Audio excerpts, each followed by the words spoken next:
بسم الله والصلاة والسلام على رسول الله. أعوذ بالله من الشيطان الرجيم. بسم الله الرحمن الرحيم.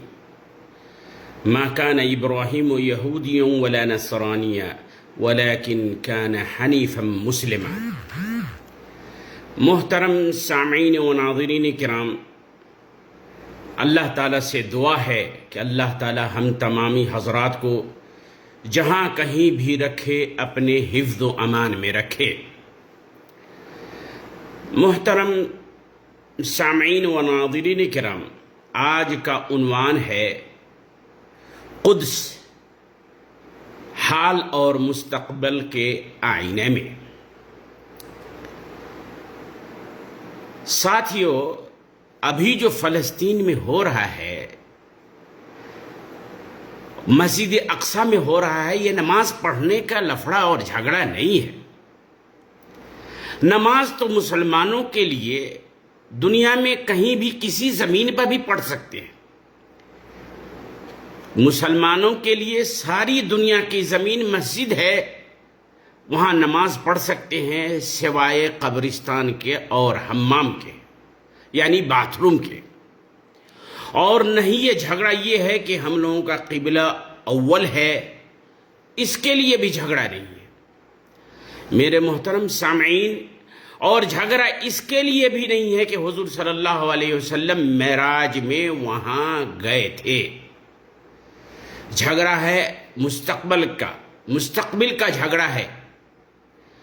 اور ہم آج آپ لوگوں کے سامنے میں حال اور مستقبل، ابھی اور کل، آنے والے کل کو جوڑیں گے تاکہ مسئلہ آپ کے سامنے واضح ہو جائے۔ آپ اور ہم لوگ تمامی حضرات یہ بخوبی جانتے ہیں کہ قرآن میں، حدیث میں حضور صلی اللہ علیہ وسلم کے ذریعے کچھ پیشین گوئی کی گئی ہے کہ قیامت کے سے پہلے یہ سب چیز ہوگا، اور وہ ہو رہا ہے۔ انہی ہونے میں بتایا گیا ہے کہ مہدی علیہ السلام دنیا میں آئیں گے اور بیت المقدس کو فتح کریں گے، مسجد اقصی کو فتح کریں گے۔ سارے دنیا کے لوگ اس کی امامت پر، اس کے قائد پر، اس کے جنرل ہونے پر متفق ہوں گے۔ اس کا مطلب یہ نہیں کہ ہم لوگ ہاتھ پہ ہاتھ رکھ کر کے بیٹھے رہ جائیں،